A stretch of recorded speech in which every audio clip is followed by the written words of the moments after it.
Hey, it's Eric Plantenberg. I'm home in Bend, Oregon. I had a phenomenal month. Thank you for all of your messages while I was gone. And I've got a couple of things to share with you that really became clear to me over this last month that I hope that are beneficial for you. And the first one I've learned over and over again. I feel like I've relearned this many times in my life, and I'm thrilled to be able to have this so clear in my mind right now again. It's something that Steve Jobs really exemplified in his life. He was asked many times, what was the key to your success and how were you able to create the business and the products and the dynamic that you were? And he said it was very simple, that he looked in the mirror every morning for 20 some years and he asked himself, if today was the last day of my life, is what I'm about to do today what I would want to do? And if I answered no to that question more than a couple of days in a row, then he changed everything. And if you read his biography, you'll notice in many parts of the book it talks about how his impending death was something that he really felt propelled him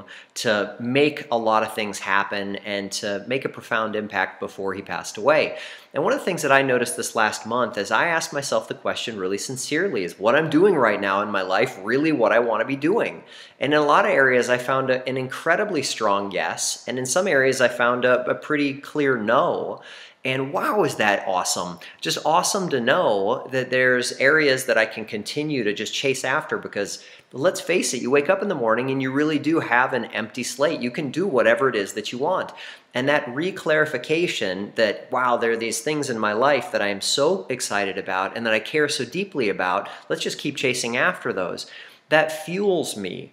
That gets me out of any of the frustration that potentially happens with tasks. And let's face it, we all have frustrations on a day-to-day basis, and it allows me to have a deeper sense of purpose and more fuel in my tank so that I can really go out and make some awesome things happen.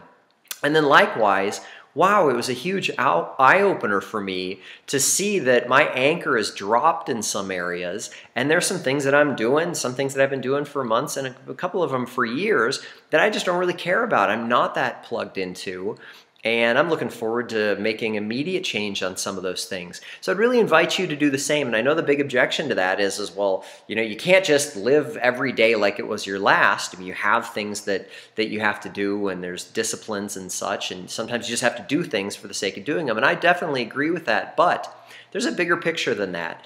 And for the bigger life direction pieces, make sure that if you had 6 months to live, a year to live, if you knew that your days were limited, you would maximize them. You would chase after things that you really cared about, and you'd potentially shift your priorities a lot. So I'll keep you updated as to what's going on in my life in those areas. But the second thing that I'll leave you with is that this is a lesson I must have learned 4 or 5 times, and even for me, and I'm looking for these things constantly, it was blind to me. So it's really important to be able to give yourself time and proper perspective, and that might be journaling, that might be sitting on the beach like I was much of this last month. It could happen in many different areas. But to be coming back to you and really checking in with you, seeing what's in your heart, seeing what really lives inside of your core is such a big thing, because from time to time, everyone gets blind. I'm imagining that you do as well, to what it is that you're really passionate about, what it is that you most deeply care about, and then potentially there's some blind spots that I'm so glad that I just saw. You'd think that once you learn this 2 or 3, or in my case 4 or 5 times, that then you'd be done learning the lesson. Sometimes when you need to learn a lesson over and then over and over again, that's just part of the fun.